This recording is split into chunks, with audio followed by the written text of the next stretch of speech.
Merhaba arkadaşlar, örgü kanalıma hoş geldiniz. Güzel bir saç bandı yaptım ve bunun anlatımını bugün sizlerle paylaşmak istiyorum. Bu şekilde gül desenli yaptım ben bugün bu saç bandını arkadaşlar. Saç bandının örgüsü çok kolay.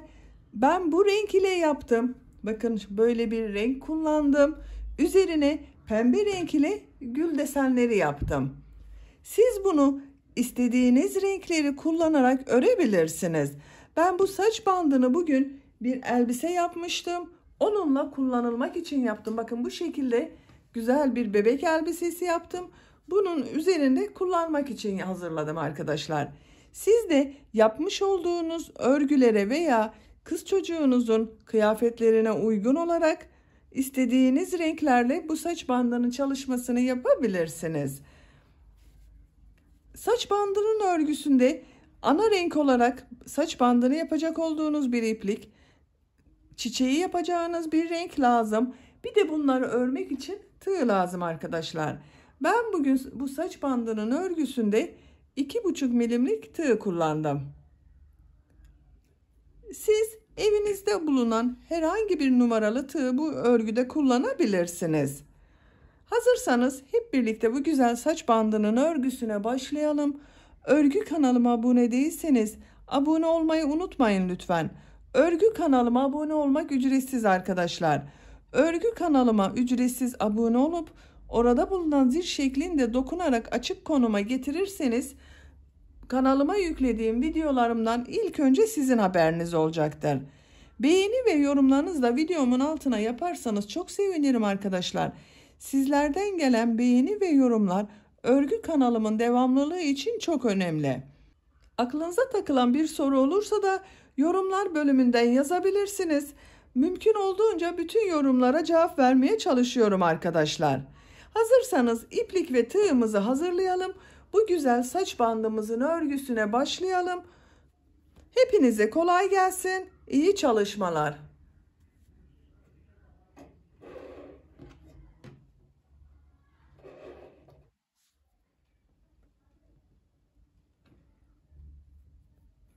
Saç bandının örgüsüne 5 zincir yaparak başlıyorum. İlk ilmeği böyle yapıyorum bakın. 1, 2, 3, 4, 5. İlk ilmek ile ilmek kaydırması yaparak sırayı birleştiriyorum. Bakın tığ ilmeğe taktım, ilmek aldım, çektim. Tığın üzerinde bulunan ilmekten de çektim. Burada küçük bir halka yaptık. 3 zincir yapıyorum. Tığın üzerine iplik alıyorum. Bu zincir içerisine model yapıyorum bakın. Trabzan yapıyor gibi yaptım. Bir defa çekiyorum, bekletiyorum. Tekrar tığın üzerine ilmek aldım. Trabzan yapıyor gibi çektim. İlmek alıyorum. 2 ilmekten çıkardım. Tığın üzerinde 3 ilmek var. Tekrar tığın üzerine iplik alıyorum. Trabzan yapıyor gibi yaptım. İlmek alıyorum. 2 ilmekten çıkardım. Tığın üzerinde 4 ilmek var. Tekrar ilmek alıyorum. Trabzan yapıyor gibi yaptım. 2 ilmekten çıkardım. Tığın üzerinde 2, 4, 5 ilmek var. İlmek alıyorum. Hepsinin içerisinden bir defa da çekiyorum. 1, 2, 3 zincir yapıyorum. Bu halkanın içine sık iğne yapıyorum. Bakın ilk modeli yaptım. Bundan 3 tane yapacağız arkadaşlar. 3 zincir yapıyorum. Model yapıyorum yine. 1, 2, 3, 4. Tığın üzerinde 5 ilmek var bakın. İlmek alıyorum. Hepsinin içerisinden bir defa da çekiyorum. 1, 2, 3 zincir yapıyorum. Halkanın içine sık iğne yapıyorum. 3 zincir yapıyorum. Model yapıyorum yine. 1, 2, 3, 4. ilmek alıyorum. Hepsinin içerisinden bir defa da çekiyorum. 3 zincir yapıyorum.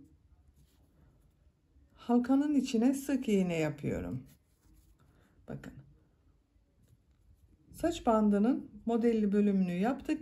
Zincir yapıyorum arkadaşlar. Ben bugün bağlamalı yapıyorum. Onun için zincir yapıyorum. 1, 2, 3, 37, 38, 39, 40. 40 zincir yaptım. Bu şekilde bakın zincir oldu arkadaşlar. Kaç santimetre yaptığımda ölçüyorum.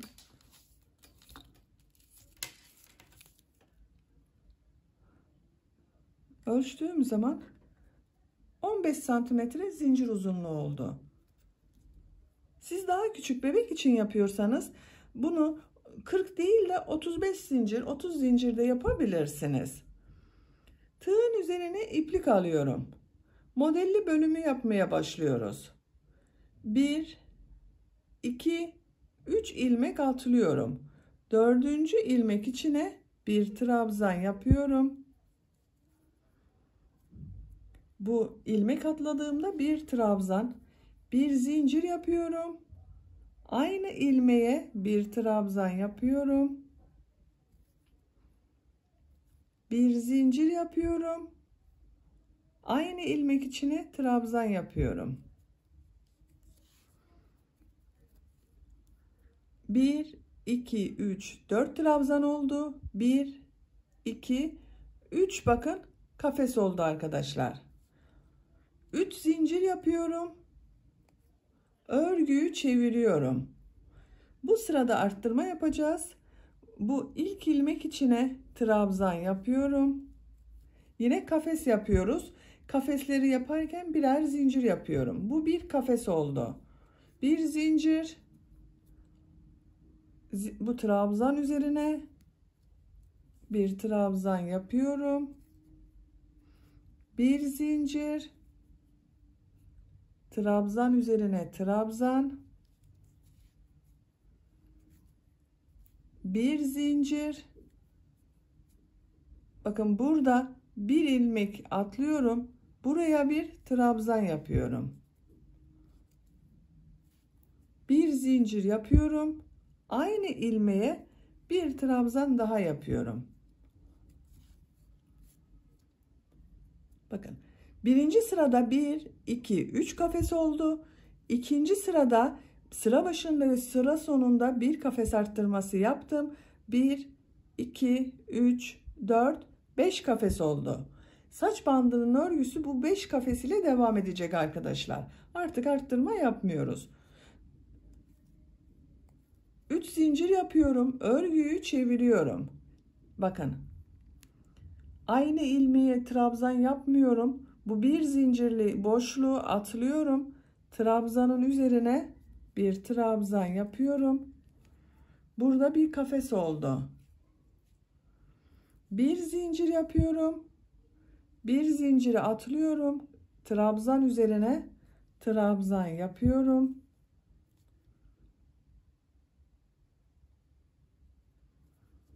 Bir zincir yapıyorum. Trabzan üzerine trabzan yapıyorum. Bir zincir yapıyorum. Trabzan üzerine trabzan yapıyorum.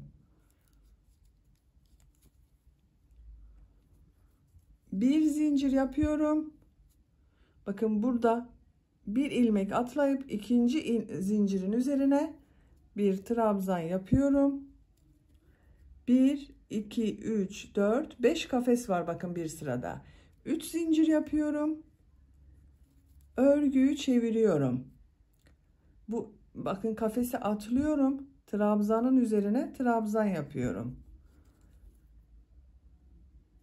Bir zincir, bir trabzan, bir zincir, bir trabzan, bir zincir, bir trabzan, bir zincir, bir trabzan. Burada da bakın 1, 2, 3, 4, 5 kafes oldu. 3 zincir yapıyorum. Örgüyü çeviriyorum. Bu kafesi atlıyorum. Trabzanın üzerine trabzan yapıyorum. Bir zincir yapıyorum. Trabzan üzerine trabzan yapıyorum. Bu şekilde devam ediyoruz. Saç bandının örgüsü bu trabzan sayısıyla devam edecek arkadaşlar. Yapacak olduğunuz bebeğinizin veya çocuğunuzun baş ölçüsüne göre bu sıra sayılarını tekrarlayarak devam edelim. Saç bandının örgüsünü 5 kafes modeli ile devam ettim. Bu uzunlukta yaptım bakın arkadaşlar. Kaç sıra yaptığımı sayıyorum. Başlangıçtan itibaren sayıyorum. Bakın bu trabzanları başladığımız yerden sonra 2, 4, 6, 8, 10, 12, 14, 16, 18, 20, 22, 24, 26, 28, 30, 32, 34, 36, 38, 40, 42, 44, 46, 48, 50. 50 sıra olarak yaptım. Bu sıradan sonra 2 sıra daha yapacağız. Eksiltme yapacağız ve bakın bu görüntüyü elde edeceğiz. 2 zincir yapıyorum. Örgüyü çeviriyorum. İpliği tığ üzerine alıyorum. Bakın bu kafes modelini atlıyorum. Gördüğüm trabzanın üzerinden trabzan yaptım. İçerisinden çektim. Tek ilmek oldu. Bir zincir yapıyorum. Trabzan üzerine trabzan yapıyorum. Bir zincir yapıyorum. Trabzan üzerine trabzan yapıyorum. Bir zincir yapıyorum. Bakın burada 2 kafes kaldı. Bu 2 trabzanı tek trabzan yapacağız. Trabzanın üzerine trabzan yapıyor gibi ilmek aldım. Bir defa çektim, bekletiyorum. Tekrar tığın üzerine iplik aldım. Sıra sonunda bakın bir ilmek atladım. Trabzan yapıyor gibi aldım. İlmek alıyorum. Hepsinin içerisinden bir defa da çekiyorum. 1, 2, 3 kafes var.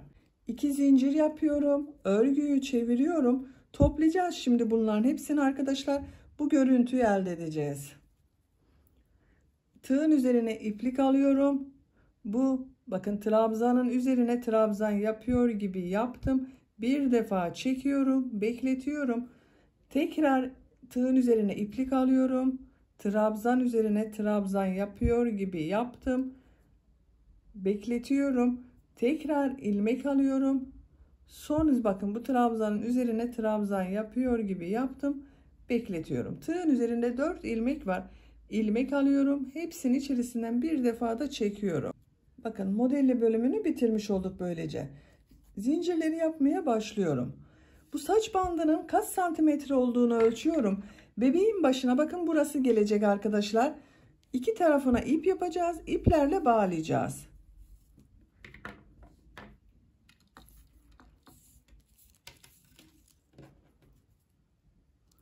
Bu zincirleri bitirdiğim noktadan bakın modeli başladığım yerden sıfır noktasına tutuyorum.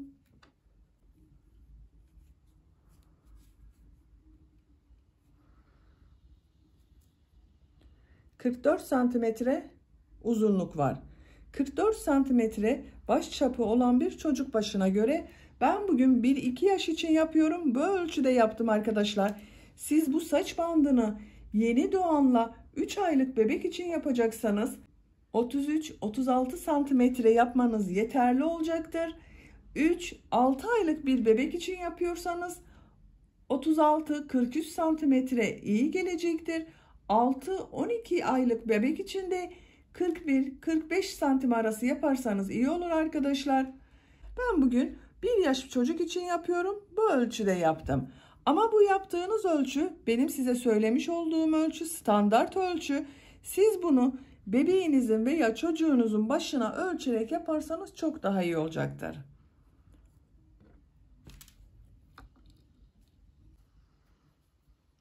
Zincirleri yapmaya başlıyorum. Bu başlangıçta kaç zincir yaptıysanız buraya da aynı sayıda zincir yapalım.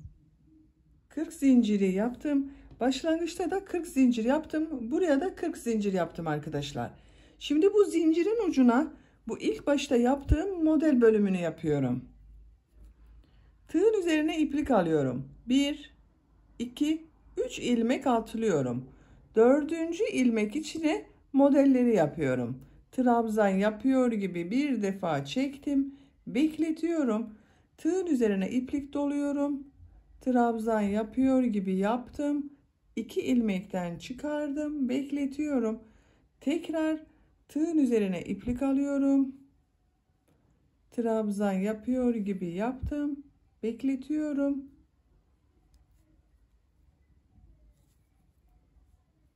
Hepsini içerisinden bir defa da çekiyorum. 3 zincir yapıyorum. Aynı ilmeğe sık iğne yapıyorum. 3 zincir yapıyorum. Tekrar bu modelden yapıyorum. 1, 2, 3, 4. Tığın üzerinde 5 ilmek var. İlmek alıyorum. Hepsinin içerisinden bir defa da çekiyorum. 3 zincir. Aynı ilmeğe sık iğne yapıyorum.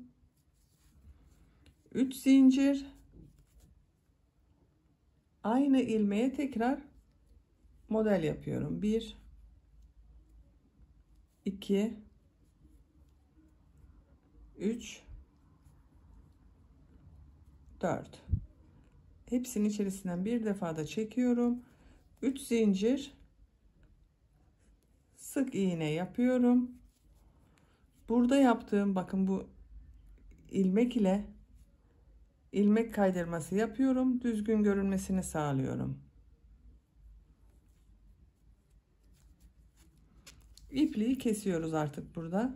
Bakın, başlangıçla aynı oldu.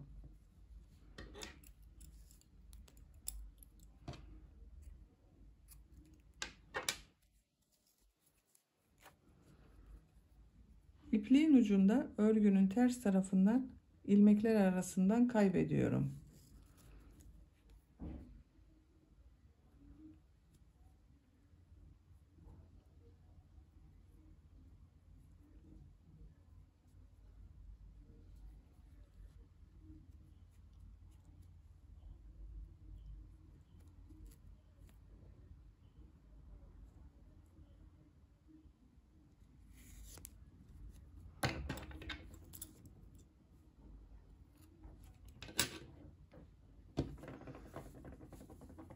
Saç bandının örgüsünü tamamladım. Bunu artık istediğiniz gibi süsleme yapabilirsiniz arkadaşlar. Tercihinize göre böyle sade kullanabilirsiniz veya üzerine herhangi bir figür çalışması yapabilirsiniz. Ben bugün bu saç bandının üzerine bu şekilde, bakın, örgüden gül figürleri yaptım. Bunu dikerek süslemek istiyorum. Bu şekilde olacak. Sizinle birlikte ilk önce bu güllerin çalışmasını yapalım. Daha sonra üzerine birlikte dikeriz arkadaşlar. Pembe renk ile başlıyoruz. Tığ olarak da evinizde hangi tığ numarası varsa onu kullanabilirsiniz. Ben bugün örgümde bu tığ numarasını kullanmak istiyorum. İsterseniz daha küçük numaralı tığlar da kullanabilirsiniz. Bakın, bunun gibi daha küçük numaralı tığlar da tercih edebilirsiniz. Çiçeğin örgüsünün ne kadar büyük olmasını istiyorsanız tığ numarasını o kadar büyük tutarsanız iyi olur. Ben bugün orta büyüklükte bir çiçek yapmak istiyorum. Zincir yaparak başlıyoruz. Şu şekilde ilk ilmeği yapıyorum. Size nasıl kolay geliyorsa ilk ilmeği öyle yapabilirsiniz. Zincirlerimi yapmaya başlıyorum. Gül deseninin yapılması için 25 zincir yapmamız yeterli olacaktır. Daha büyük yapmak istiyorsanız daha fazla zincir yapmanız gerekecek arkadaşlar. 25 zincir yapıyorum. 3, 4, 5, 6, 7, 8, 9, 10, 11, 12, 13, 14, 15, 16, 17, 18, 19, 20, 21, 22, 23, 24, 25. 25 zincir yaptığım zaman Bunun büyüklüğünde bir gül deseni elde ediyorum. Dediğim gibi siz daha büyük gül yapmak istiyorsanız her bir bu yaprak için 2 zincire ihtiyacımız var. Ben bugün 11 yapraklı bir gül yapıyorum. Siz bu sayıyı arttırarak bu her yaprak için 2 zincir fazla yaparak daha büyük güller de yapabilirsiniz. İpliği tığın üzerine alıyorum. 1, 2, 3 ilmek atlıyorum. 4. ilmek içine trabzan yapıyorum. Bu sırada V şekilleri yapacağız arkadaşlar. V şekillerinin içerisine trabzan yapacağız bir sonraki sırada. İpliği tığın üzerine alıyorum.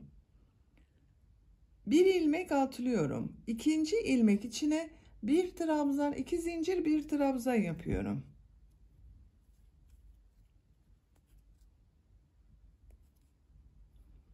Aynı ilmeğe bir trabzan daha yaptım bakın. V şekli yaptım. Bu ilk başta 3 ilmek atlayarak yaptığımda bir V şekli, bakın bu 2 V şekli oldu. Bir ilmek atlıyorum. 2. ilmeğe bir trabzan, 2 zincir, bir trabzan yapıyorum.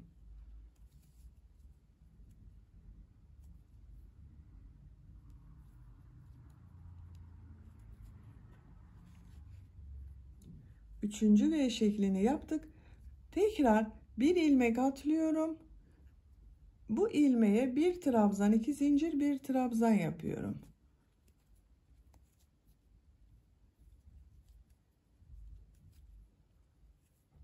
Bu şekilde V şekilleri yapıyoruz. V şekilleri yaparak zincirlerin üzerini tamamlayalım. 11 V şekli olacak arkadaşlar. Zincirler üzerine V şekli yaparak sıra sonuna kadar tamamladım. Son zincirin üzerine de bir trabzan, 2 zincir, bir trabzan şeklinde V şekli yaptım bakın. Kaç V şekli yaptığımı sayıyorum. 1, 2, 3, 4, 5, 6, 7, 8, 9, 10, 11. 11 V şekli oldu.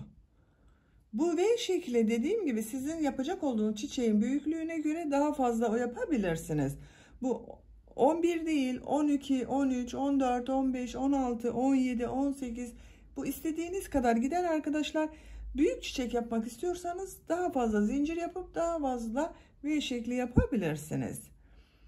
Bir zincir yapıyorum, örgüyü çeviriyorum. Tığın üzerine iplik alıyorum. Bu V şeklinin içerisine 5 trabzan yapıyorum. 1, 2, 3, 4, 5. V şeklinin içine 5 trabzanı yaptım. Tığın üzerine iplik almadan 2 V ortasında bulunan boşluğa sık iğne yapıyorum. Tığın üzerine iplik alıyorum. Diğer V şeklinin içine de 5 trabzan yapıyorum. 1, 2, 3,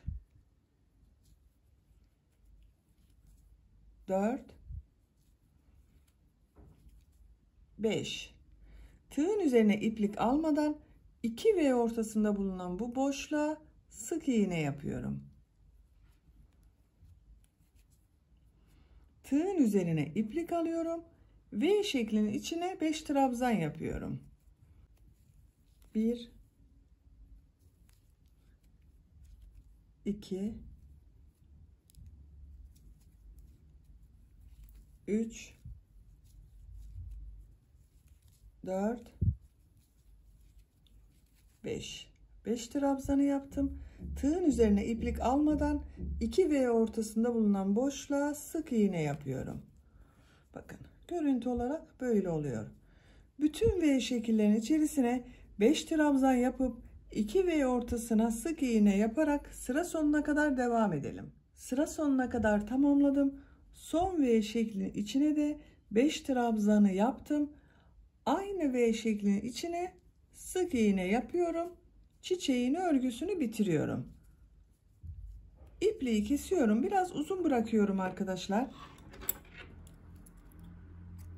Bakın bu kadar iplik bırakarak kestim. İlmeğin içerisinden çektim. Bu şekilde bir görüntü oldu bakın. 1, 2, 3, 4, 5, 6, 7, 8, 9, 10, 11 yapraklı gül motifi yapıyoruz. Bakın görüntü olarak da böyle. Böyle düz göründüğüne bakmayın arkadaşlar. Şimdi bunu tomurcuk şekline getireceğiz. Tomurcuk şekline getirebilmek için bu ipliğin ucunu iğneye takıyorum. Şu şekilde bakın bir büyük iğne var. Buna takıyorum.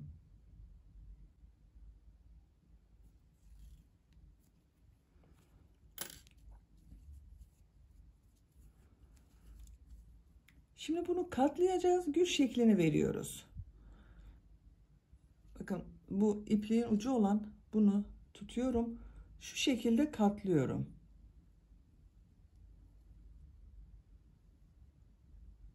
Yavaş yaparsanız daha güzel olur. Bakın.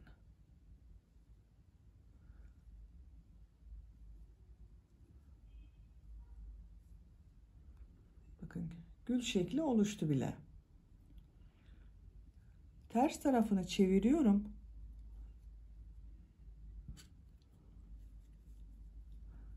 Ters tarafın şu şekilde düzgün görünmesi gerekiyor ki güzel olsun. İpliğin olduğu bakın bunu şuraya sabitliyorum.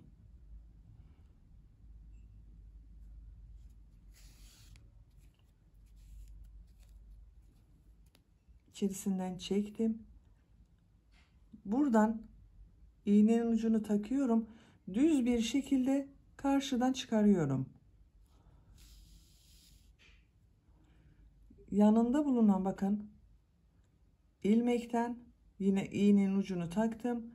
Karşı taraftan çıkarıyorum. Buradan iğnenin ucunu takıyorum.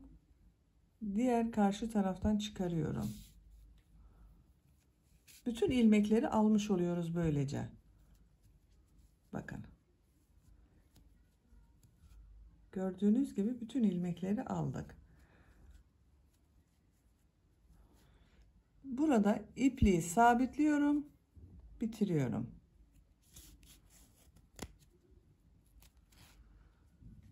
Bakın.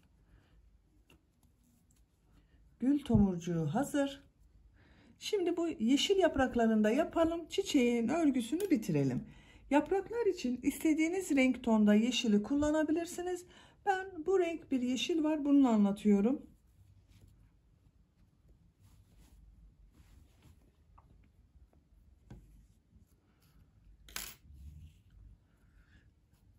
Yaprağın örgüsünü ayrıca öreceğiz. Burayla birleştireceğiz arkadaşlar. Yeşil renk iplik ile ilk ilmeği yapıyorum. Zincir yapıyorum. 10 zincir yapıyoruz. 1, 2, 3, 4, 5, 6, 7, 8, 9, 10. Bir ilmek atlıyorum. İkinci ilmek içine sık iğne yapıyorum. Tığın üzerine iplik alıyorum. Bu ilmeğe yarım trabzan yapıyorum. Yarım trabzanı bakın trabzan yapıyor gibi aldım. İlmek alıyorum. Bir defa da çekiyorum. Bu yarım trabzan. Tekrar tığın üzerine iplik alıyorum. Trabzan yapıyorum. 2 defa da çıkarıyorum bakın. 1, 2. Tığın üzerine 2 defa iplik doluyorum. Üçlü trabzan yapacağız. 2 tane üçlü trabzan yapacağız. Bakın 1, 2, 3. 3 defa da çıkardım. Tekrar 2 defa iplik doluyorum. Üçlü trabzan yapıyorum. 1, 2, 3. Bir trabzan yapıyorum.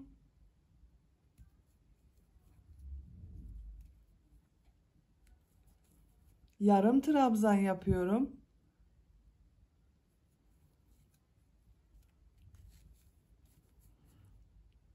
Sık iğne yapıyorum. Başlangıçta da sık iğne ile başladık, sık iğne ile bitirdik. Bir zincir yapıyorum. Sık iğne yaptığım ilmek içine sık iğne yapıyorum. İpliğin ucunda içeride tutuyorum. Tığın üzerine iplik alıyorum. Yarım trabzan yaptığım ilmek içerisine yarım trabzan yapıyorum.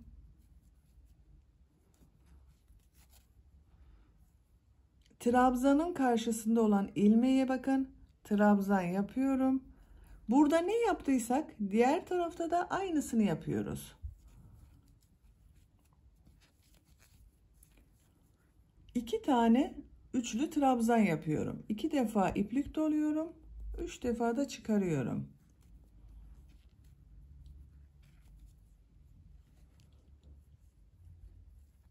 İki defa iplik doluyorum. Üçlü trabzan yapıyorum. 1 2 3 trabzan yapıyorum.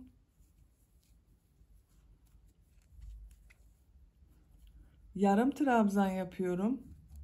Yarım trabzanın karşısına yarım trabzan yapıyorum. Sık iğnenin karşısına sık iğne yapıyorum. İlk yaptım, bakın burada ilmek atlayarak bir ilmek oluşturmuştum. Buna tığ takıyorum, ilmek kaydırması yapıyoruz.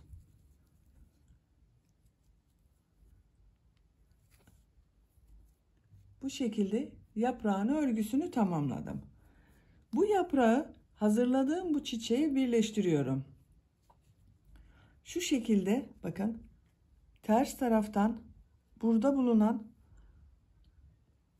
bakın zincir yapmıştım. Buna tığ takıyorum, ilmek aldım, çektim. Bu şekilde birleştirdim. Bir zincir yaptım, sağlamlaştırdım. İpliği kesiyorum arkadaşlar.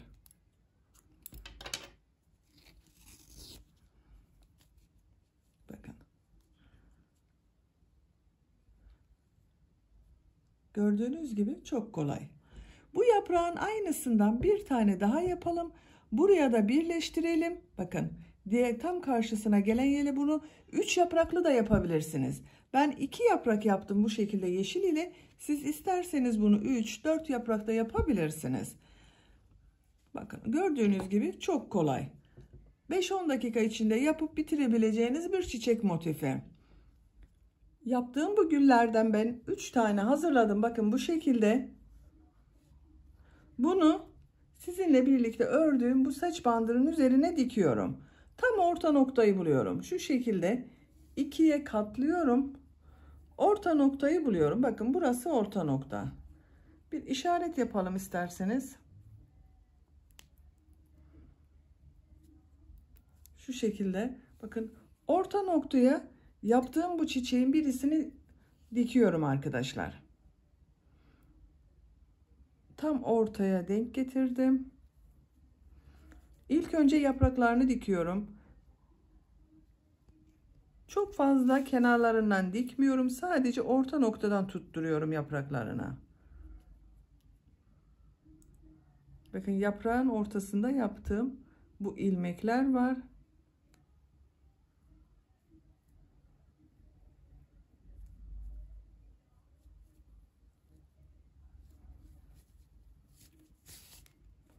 Çekiyorum, bakın bu şekilde. Diğer iki çiçeği de böyle dikerek tamamlayalım. Saç bandının üzerine çiçekleri diktim, tamamladım. Bakın, görüntü olarak böyle oldu arkadaşlar.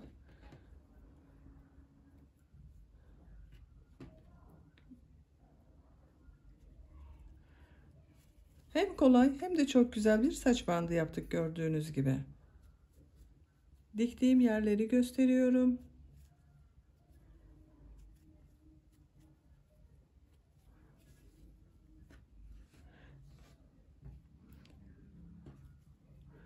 Böylece bir örgü anlatımımızın da sonuna gelmiş olduk.